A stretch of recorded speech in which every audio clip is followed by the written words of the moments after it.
Olá, eu sou Rúbia Costa e esse é o Minha Vocação. Seja muito bem-vindo ao primeiro episódio do nosso podcast que convida você a conhecer junto comigo histórias inspiradoras sobre a vocação sacerdotal.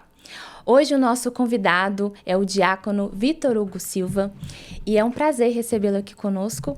E antes de dar as boas-vindas ao Vitor, eu queria aproveitar para lembrar você de ativar aí seu lembrete de onde você nos acompanha, seja do YouTube, das plataformas de áudio, para receber todos os meses um lembretinho sobre os nossos novos episódios, para você acompanhar o nosso podcast, para você deixar o seu comentário sobre o que você acha da nossa temática, se você conhece alguma história de vocação sacerdotal inspiradora, de onde você nos acompanha, nas nossas comunidades de fé da nossa arquidiocese, e também deixar o seu like. O seu curtir é muito importante para nós.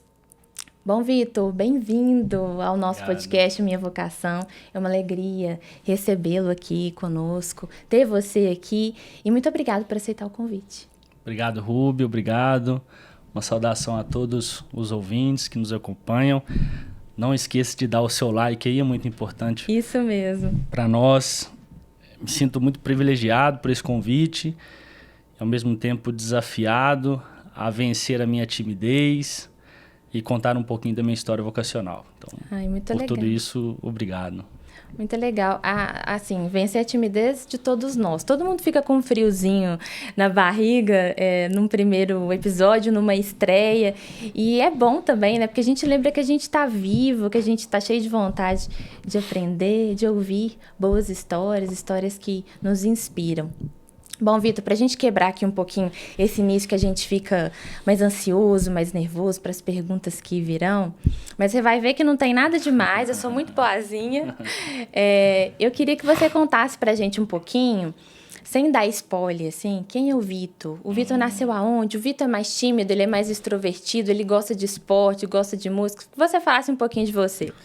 Então, o Vitor é um rapaz nascido em Divinópolis, no centro-oeste mineiro, que desde criança sempre foi muito sonhador, sempre buscou realizar os seus sonhos com muita dedicação, disciplina, fã de esporte, especialmente de futebol. Bom, você falou de esporte, Vitor, e lembrei aqui desse clima que a gente já está vivendo, né, de pré-Copa do Mundo.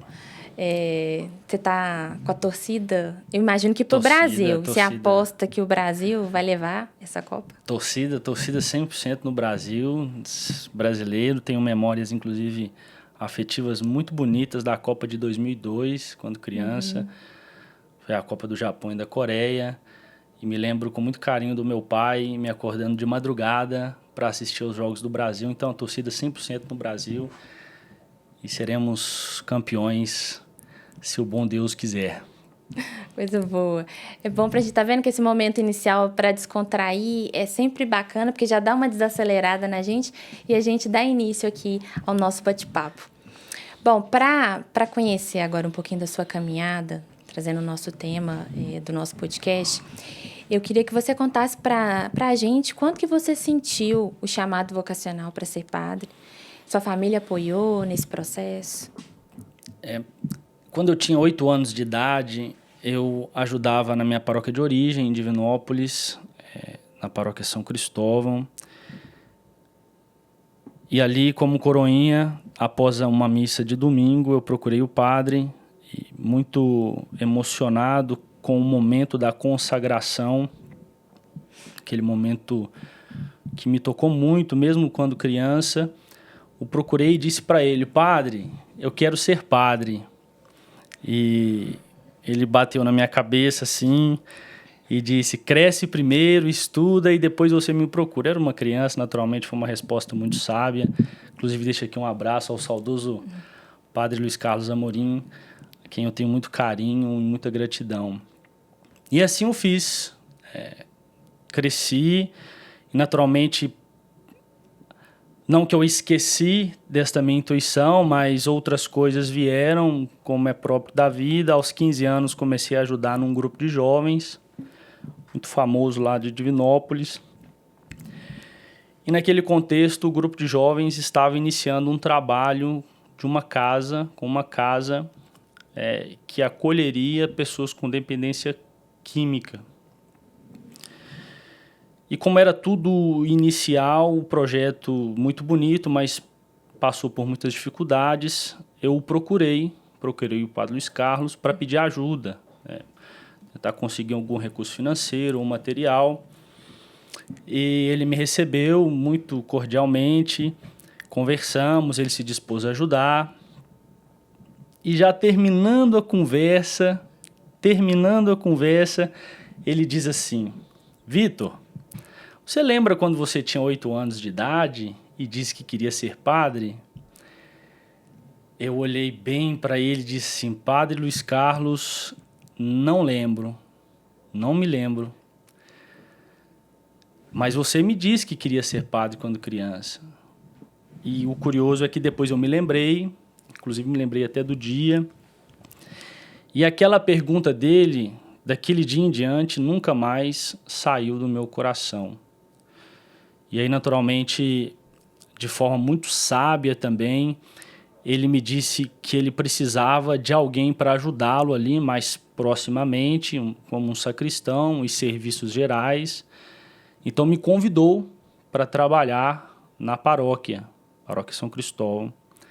E assim trabalhei dos 15 aos meus 18 anos. Todo o meu ensino médio trabalhando, inclusive do ponto de vista humano, isso foi muito importante para mim, ter esse contato com o trabalho já desde cedo, o que também é uma herança que eu recebi muito bonita da minha família, sempre trabalhamos muito cedo. E ali foi sendo gestado, amadurecido, dialogado com o padre Luiz Carlos essa dimensão vocacional. E terminado o ensino médio, entrei para o seminário naquele contexto na Diocese de Divinópolis. E sua família, como é que ela recebeu? A minha família recebeu assim com um ar de surpresa, naturalmente, mas uma surpresa como algo assim tão sagrado e tão interessante, e apoiou, naturalmente, estando presentes, oferecendo todo o apoio e suporte possível durante todo o meu tempo de seminário. Então, sem dúvida nenhuma, a minha família foi muito importante naquele momento. Lembro da minha avó sentando comigo, aqui faço uma saudosa memória dela, já falecida, sentando comigo no sofá, rezou comigo, rezamos o terço e rezávamos o terço com certa frequência juntos, ela, meus irmãos e eu. E ela disse assim: olha, ser padre é ser serviço. Lembro perfeitamente dessa palavra, e ela sempre foi muito atuante na comunidade Perpétuo Socorro, uma comunidade da Paróquia São Cristóvão. Então, se você deseja ser padre, no fundo, você deseja servir ao povo. E isso ficou selado no meu coração e é o que até hoje motiva a minha vocação. Não o que ela falou, o meu chamado, mas o que ela disse é o horizonte daquilo que eu acredito e vivo na minha vocação. É muito legal ver você falando isso, porque traz essas memórias afetivas de momentos tão significativos e marcantes para esse início da sua caminhada. Você falou do padre Luiz Carlos, né, que presenciou esse início do seu chamado, da sua avó. Eles foram as principais figuras que te ajudaram nessa caminhada? Não, foram tantas e tantas figuras importantes, até porque uma vocação não nasce sozinha, não se amadurece sozinha. Mas certamente a minha vocação, ela primeiro é um chamado de Deus, importante considerar isso, toda vocação é um chamado de Deus. Naturalmente, ele, por sua pedagogia, utiliza-se de instrumentos, pessoas, para que ela seja despertada, mas o chamado é dele, única e exclusivamente dele, e nós somos chamados para ele. Mas o padre Luiz Carlos, sem dúvida nenhuma, teve um papel fundamental e importantíssimo nestes primeiros anos de amadurecimento vocacional. Mas queria citar outras duas pessoas que foram assim extremamente importantes também no meu processo. Primeiro o padre Luiz Carlos Amorim, depois o padre Luiz Henrique Eloy Silva. e depois, e aqui estou citando em ordem cronológica, e depois o nosso querido arcebispo Dom Valmor Oliveira de Azevedo. São as 3 figuras fundamentais, basilares de todo o meu caminho vocacional. E claro, todas as pessoas que passaram pela minha vida, que influenciaram positivamente o meu caminho, que rezam por mim, que estão comigo, exercem direta ou indiretamente influência nesse caminho vocacional, sem dúvida nenhuma. Com certeza, são bases que a gente tem ali nos sustentando nesses momentos que a gente precisa, né?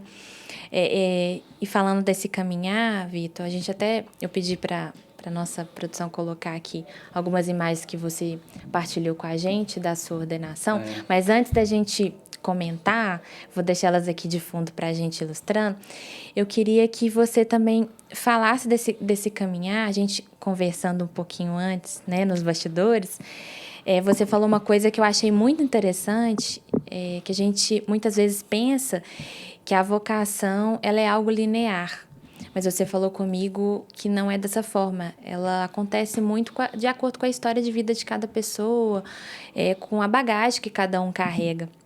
Então, você em algum momento dessa sua caminhada, você pensou em traçar um outro rumo, seguir, né, um outro estilo de vida?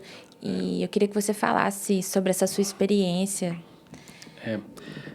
Importante considerar aqui, Rúbia, um aspecto que muitas vezes demoramos muito tempo e às vezes até a base de muita terapia para tomarmos consciência disso, é que a nossa história é a nossa história.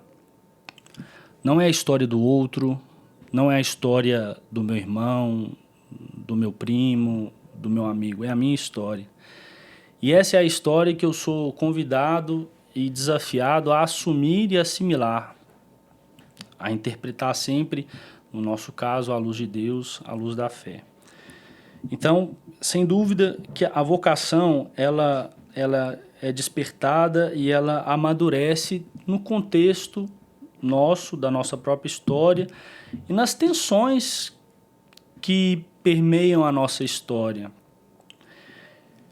Dentro da minha história vocacional, eu tive um momento em que tive que interromper o meu processo vocacional ali no final do 2º ano de teologia e naquele momento dar um tempo no processo formativo, o que foi muito doloroso, mas ao mesmo tempo libertador, porque pude fazer processos muito importantes para o meu amadurecimento humano, espiritual, psíquico, afetivo, pastoral, inclusive, aqui considerando todas as dimensões previstas no nosso projeto formativo.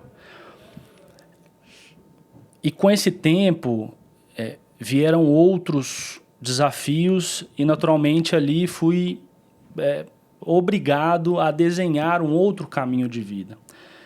Não significou que eu não tivesse vocação. Hoje entendo isso muito bem, mas que a vocação ela foi colocada numa incubadora e passou por um novo processo de gestação.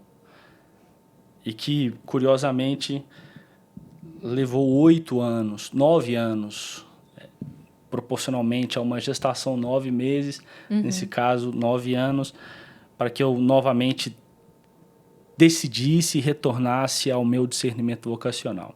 Então, eu divido a minha história vocacional em 2 momentos. Um primeiro momento em que eu fiz todo o processo até o 2º ano de teologia e depois no segundo momento do 2º ano até as etapas finais do meu processo formativo, já aqui em Belo Horizonte. Importante considerar isso, que essas etapas finais, depois da minha saída do seminário de Divinópolis, eu me instalei definitivamente em Belo Horizonte e, portanto, tendo criado raízes, toda a minha vida sendo estabelecida aqui, o caminho mais natural fosse que eu novamente replantasse e colhesse os frutos da minha vocação nesta bonita terra de Minas Gerais, que é Belo Horizonte.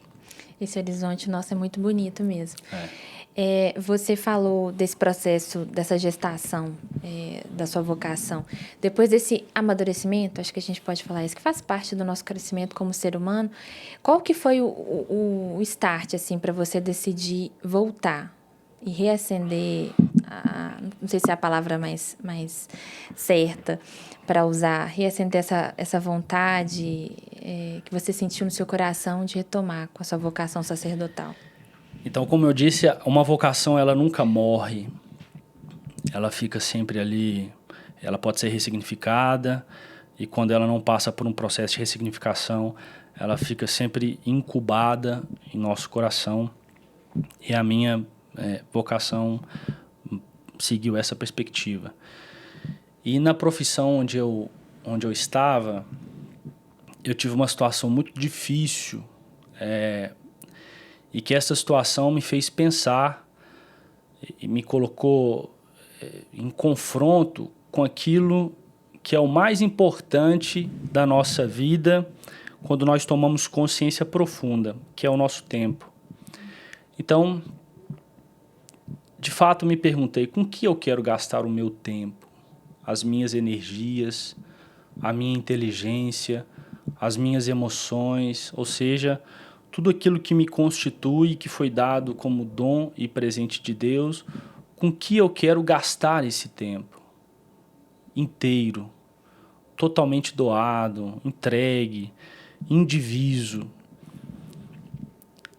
E vivendo um processo difícil, fui dormir chorando, angustiado, pedindo a Deus luzes, e tive um sonho muito esclarecedor. E no outro dia acordei chorando, inclusive, fui à capela, e o texto do Evangelho no dia era o texto de Lucas, em que Jesus diz: se você quer me seguir, tome a sua cruz, renuncie a si mesmo e me siga. Então essa palavra da renúncia a si mesmo ecoou dentro de mim de uma forma tão forte, que ali foi o ponto-chave. Abrirei mão de tudo para voltar a seguir o nosso Senhor. 100% inteiro, 100% dele, e a servi-lo através da igreja e ao povo de Deus. São outros muitos detalhes que envolvem essa... Claro. Mas basicamente...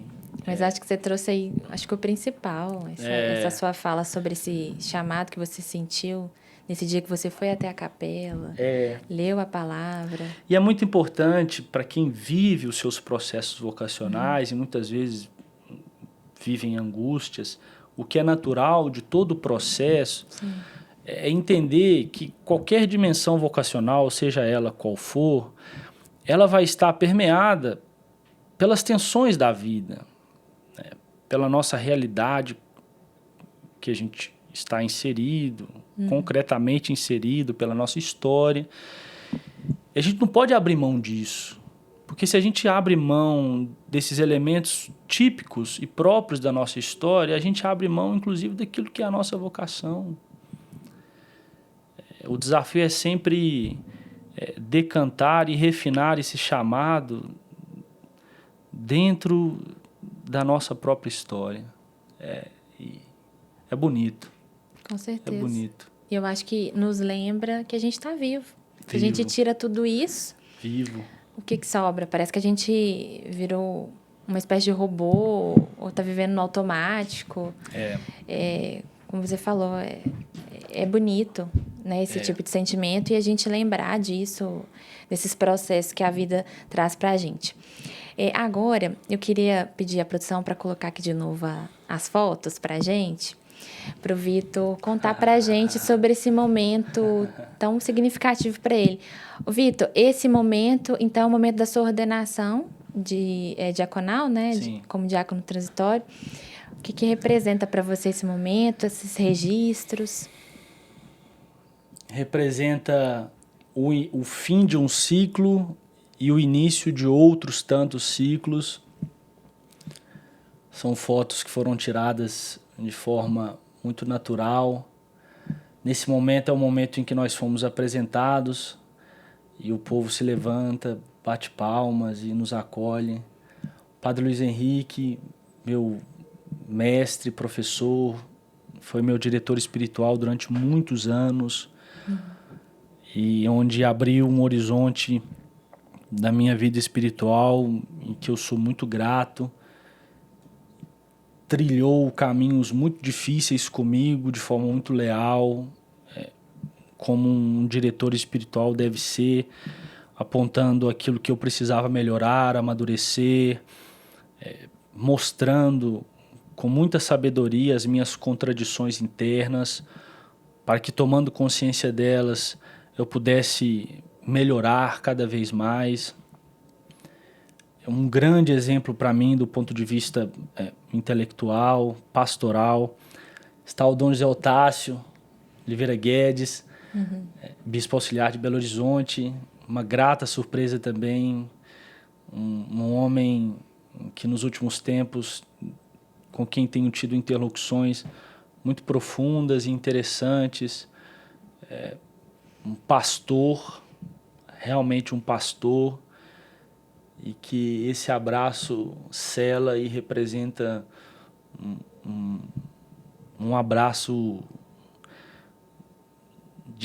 de um bispo que abraça o seu filho ali. Eu acho que são fotos, Vitor, pelo menos para mim, eu acredito que para quem está nos acompanhando, são fotos que trazem muito sentimento, muito amor, acho que trazem isso que é o verdadeiro do ser humano, como você falou. Se a gente tirar essas questões, né, tudo que faz a gente ser humano, o que resta, né?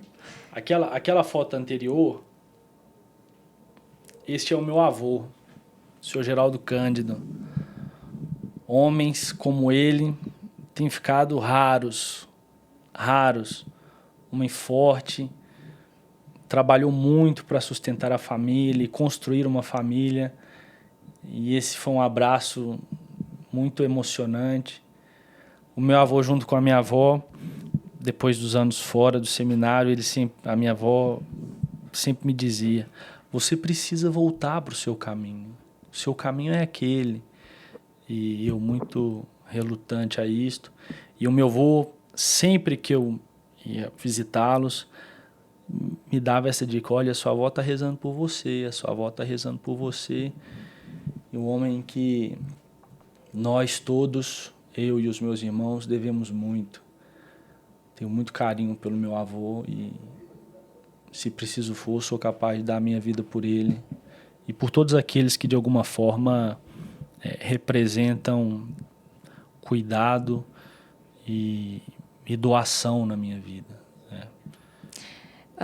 Aproveitando esse relato bonito do seu avô, dá uma olhadinha para nossa câmera ali depois e deixa um abraço para ele. Vovô, um abraço grande. O senhor sabe que eu amo muito, te amo muito, muito, muito. Estou com muita saudade, inclusive tem muito tempo que eu não vou lá visitá-lo, então ele sempre me cobra. Abraço grande, vô, e até breve, se Deus quiser. Extensivo ao meu pai, toda a minha família, meus irmãos, tias, primos, enfim. Abraço entregue, espero que em breve nos reencontremos. Muito bacana. Bom, aí retomando aqui para a nossa conversa, você falou que iniciou o seminário em Divinópolis e depois, com essa retomada da sua caminhada vocacional, você veio para Belo Horizonte. Eu queria que você lembrasse um pouquinho de como é que era a sua rotina enquanto seminarista, como é que você conciliava estudos com descanso, se você, nessa época, também continuava mantendo aí a prática de esportes, e como é que você concilia hoje sua rotina como diácono? A rotina no seminário, de alguma forma, ela é pensada para que o seminarista, o candidato ao sacerdócio, consiga desempenhar da melhor forma possível todas as dimensões previstas para a formação. Então, era uma rotina muito estruturada, com horários muito claros e bem determinados, e o desafio ali era sempre vencer o nosso comodismo, imprimir um ritmo de disciplina, primeiro de si mesmo, e tomar consciência da importância daquela rotina. Porque uma rotina proposta como é a do seminário tem a intenção de forjar em nossos corações uma dimensão muito importante, que é a da disciplina. E o seminário, sabiamente pensado, ele propõe esse caminho de disciplina. Então era uma rotina: acordar cedo, com tarefas básicas da casa, que são desempenhadas pelos seminaristas, tempo de estudo, tempo de convivência comunitária, tempo de oração, inclusive tempo para a prática de exercício físico, que é uma coisa muito importante, uma dimensão muito importante, hoje ainda mais. E eu conseguia muito bem conciliar tudo. Teve momentos em que dei mais peso à dimensão dos estudos, teve momentos em que coloquei mais peso à dimensão da oração, outros momentos a convivência fraterna, outros momentos a convivência pastoral. Mas, diante disso tudo, o mais importante, e aqui fica um recado aos nossos seminaristas, é sempre encontrar ali um ponto de equilíbrio e poder vivenciar bem todas as dimensões da formação, de forma que todas elas sejam atendidas e desenvolvidas satisfatoriamente no nosso processo. Porque acontece o seguinte, Rubia, aqui uma informação de bastidor. Ah, ótimo. A gente gosta de uma informação de bastidor. Seguinte, existe uma carga muito alta de estudos no processo de formação presbiteral. E, naturalmente, com uma carga muito alta, você tende a dedicar a maior parte do seu tempo àquilo que te cobra mais. Mas isso é um risco grande. E me lembro aqui uma expressão bonita de Santo Agostinho: corres bem, mas corres fora do caminho. Para dizer o seguinte: não adianta estarmos a 100 km por hora numa dimensão e capengando no outra. É um equilíbrio, né? A igreja sempre propõe olharmos para o ser humano com um olhar integral, e a formação presbiteral não é diferente. Então, esse equilíbrio, sem dúvida, é o grande desafio nosso, de qualquer ser humano, naturalmente, mas especialmente nessa formação nossa. Com certeza. E você tem saudade dessa época do seminário? Tenho muitas saudades. Tenho muito carinho por um período muito importante no meu processo formativo. A época, a Diocese de Divinópolis nos enviava para estudar filosofia em Mariana, na Arquidiocese de Mariana, onde tive o privilégio de morar e estudar durante 3 anos. Toda a minha graduação em filosofia foi lá.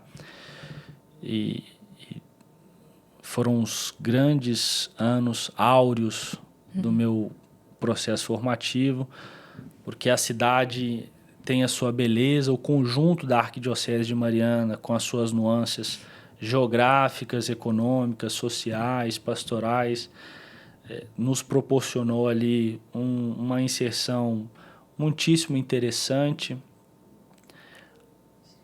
um modelo de formação e de seminário também foi um modelo que proporcionou uma experiência muito positiva de formação.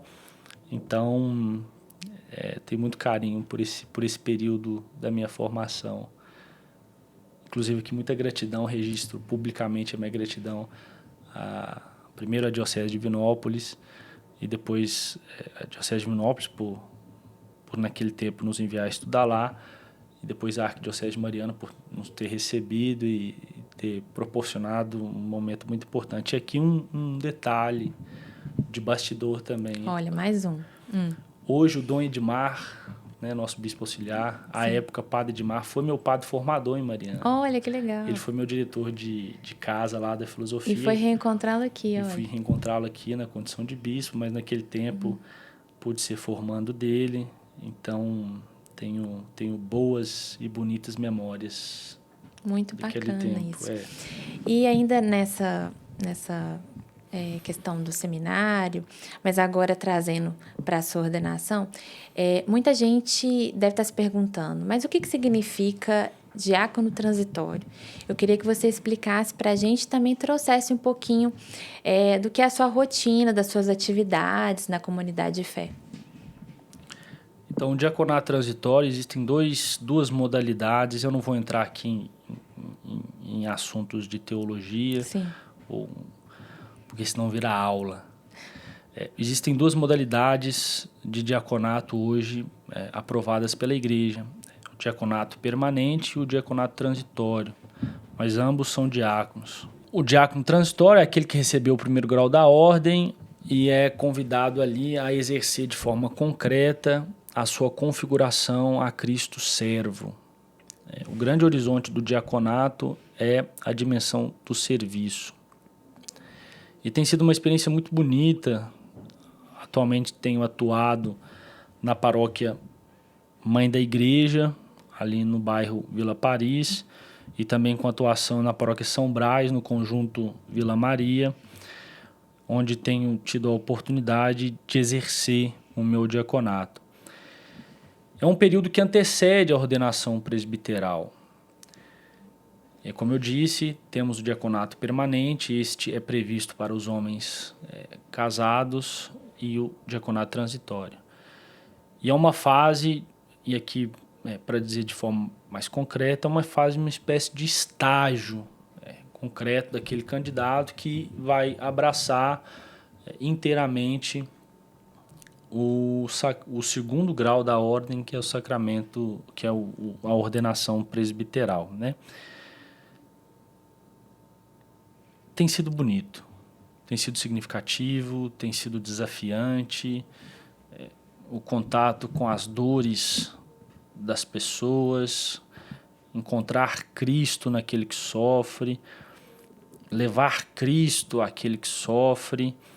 E aqui amplia o conceito de sofrimento, não só sofrimento físico, mas psíquico, espiritual, social, e ser ali onde estivermos sinal de esperança e, sobretudo, testemunho do Evangelho que nos propõe um caminho de salvação.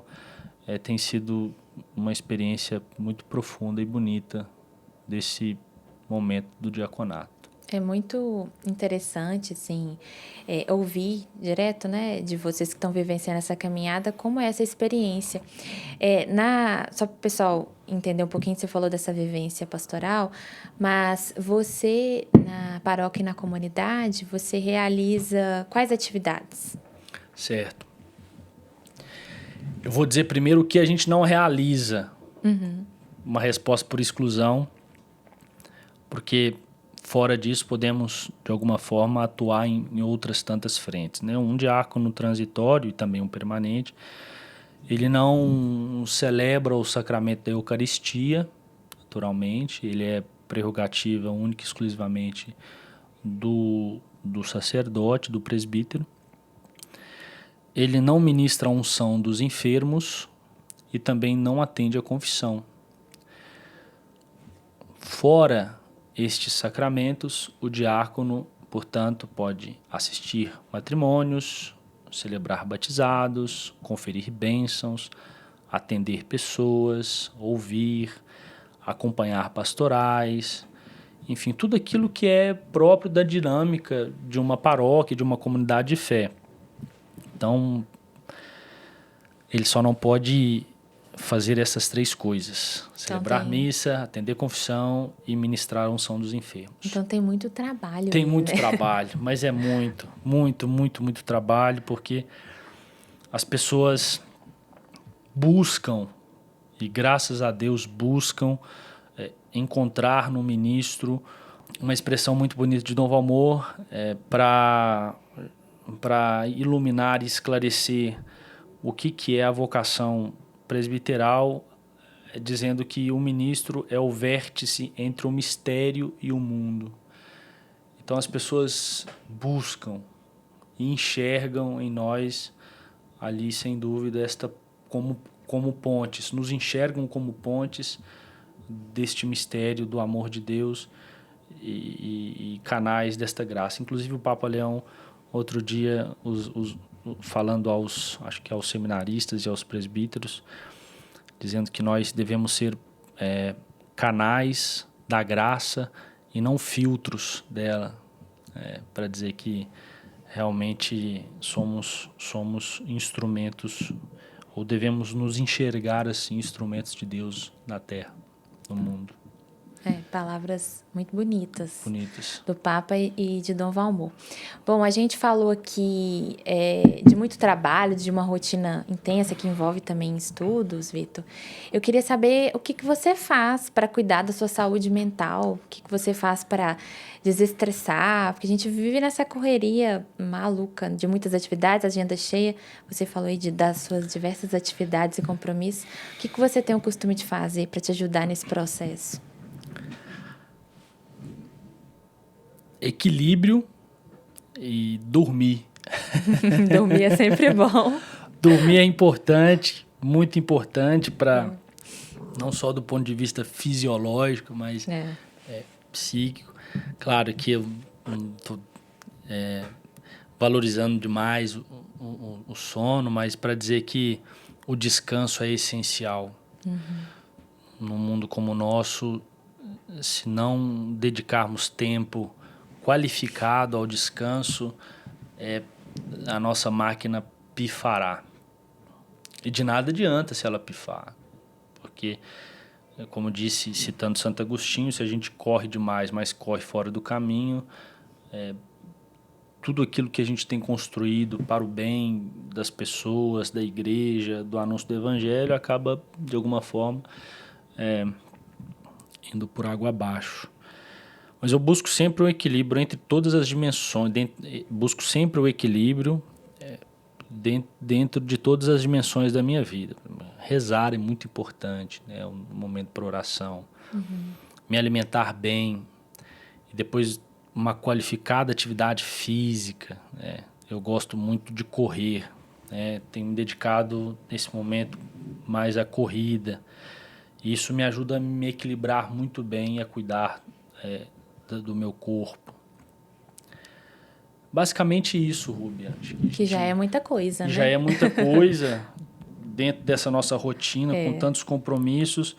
É sempre muito importante dedicarmos tempo ao cuidado de si. Sem dúvida nenhuma. Isso faz muita diferença para essa vida corrida nossa. Como você falou, dormir, além da questão fisiológica, ela é essencial. Eu não posso falar muito porque... Gosto de dormir, qualquer oportunidade... de cochilar. Eu quero dormir. Quem convive comigo sabe. Tem uma expressão no mundo militar que diz assim: só a tora revigora. Então a tora aqui é sinônimo de sono. Então só o sono revigora. Então só o descanso revigora. E isso a gente tem que levar a sério. Muito a sério. Muito.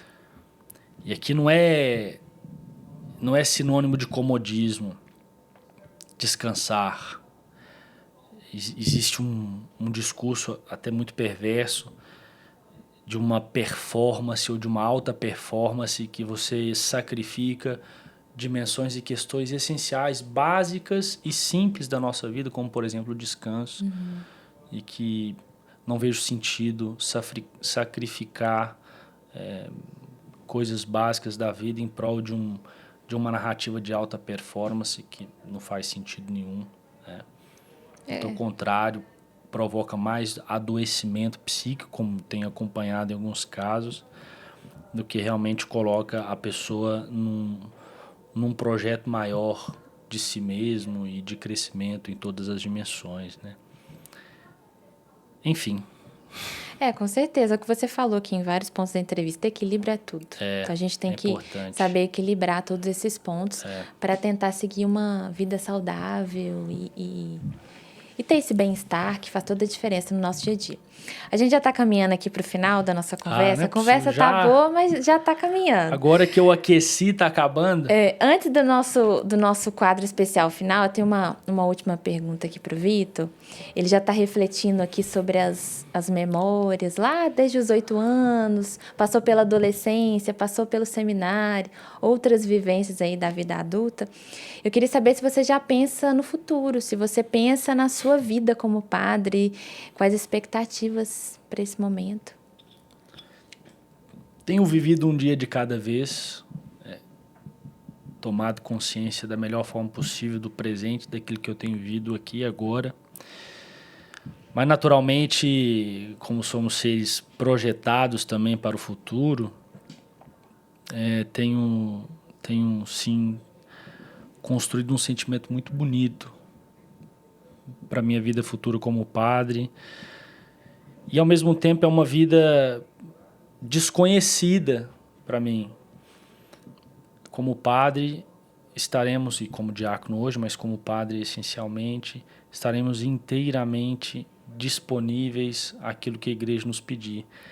Então, do ponto de vista daquilo que será a minha missão como padre, é difícil prever como será o meu futuro, porque ali o arcebispo e, enfim, todo o conjunto da arquidiocese vai direcionar e me indicar os caminhos que eu precisarei seguir. Projeto uma vida dedicada, servindo, dando o meu melhor em tudo, buscando ser sinal de Deus na vida das pessoas, sinal deste mistério, vértice deste mistério.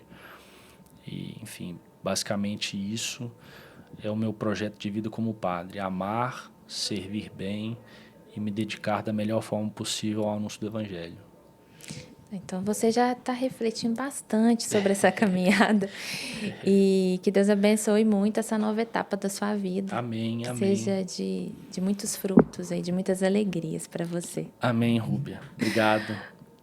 Então, gente, nosso quadro aqui especial do Minha Vocação é um quadro de dica cultural. Então, a gente pede para o nosso convidado pensar com muito carinho, para você que está nos acompanhando, uma dica sobre um filme, um livro, uma série, uma música, para inspirar o seu dia a dia, talvez aí a sua caminhada vocacional também. E, Vitor, o que você trouxe hoje para a gente de dica cultural? Então, a minha dica cultural, ela não tem a ver diretamente com o tema da minha vocação e ao mesmo tempo tem.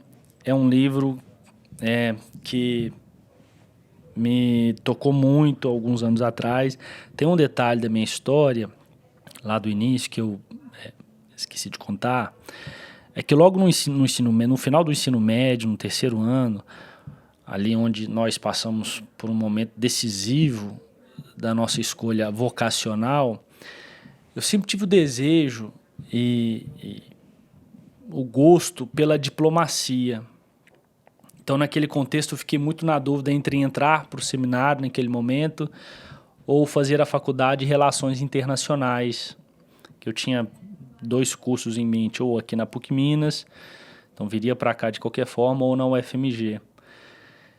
Então, todos esses assuntos vinculados a relações internacionais, ao campo da diplomacia, isso sempre me tocou muito, sempre gostei. Então, a minha dica cultural... Pode até mostrar aqui a gente na câmera, o pessoal que está acompanhando a gente conferir a sua capa aí. É este livro, O Homem que Queria Salvar o Mundo. É uma biografia escrita pela Samantha Power, uma norte-americana, uma biografia do diplomata brasileiro, não um diplomata de carreira, mas um diplomata que trabalhou muitos anos na ONU. Pode segurar mais um pouquinho, assim, isso. Esse aí tá aqui, bem bonito o pessoal de casa acompanhar.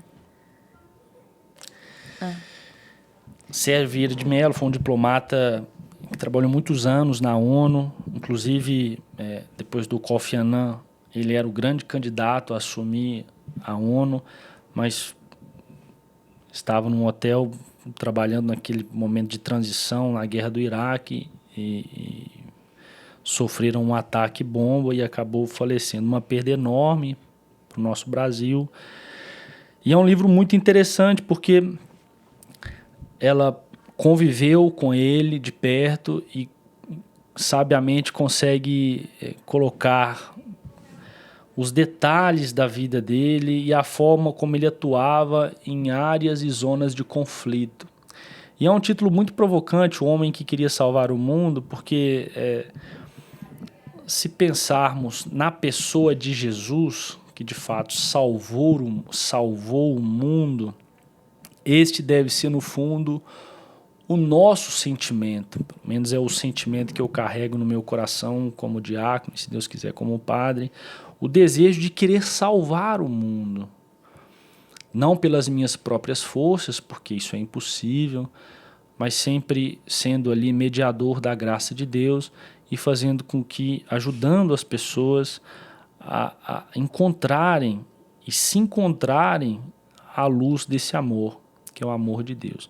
Então, O Homem que Queria Salvar o Mundo é a minha dica cultural. E, enfim, quem ler não vai se arrepender. Muito legal, uma dica muito especial para você que está nos acompanhando.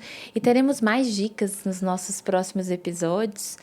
É mais aí, né? Mais um adendo para você continuar nos acompanhando cada episódio do Minha Vocação. Bom, Vitor, a nossa conversa que estava muito boa. Eu tinha mais coisa para perguntar, mas se deixar, eu fico aqui uma tarde toda perguntando. Tá chegando ao fim, eu queria te agradecer mais uma vez. Foi muito, muito bom poder ouvir um pouquinho da sua história. Te agradeço demais pela partilha e eu espero de coração que o seu testemunho chegue ao coração de outras pessoas, possa motivar mais pessoas a seguir esse caminho tão bonito que é o caminho da vocação sacerdotal. Obrigada. Obrigado, Rúbia. Obrigado à Rede Catedral.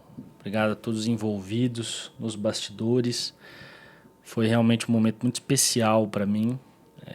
Desde o primeiro momento, nas nossas conversas nos bastidores, fiquei muito relutante em aceitar o convite e, ao mesmo tempo, me sentindo muito agraciado por poder estrear esse programa. Então, agradeço muito. Se você tem alguma dúvida vocacional ou traz em seu coração o desejo de ser padre, ou ainda está na dúvida, ou está vivendo processos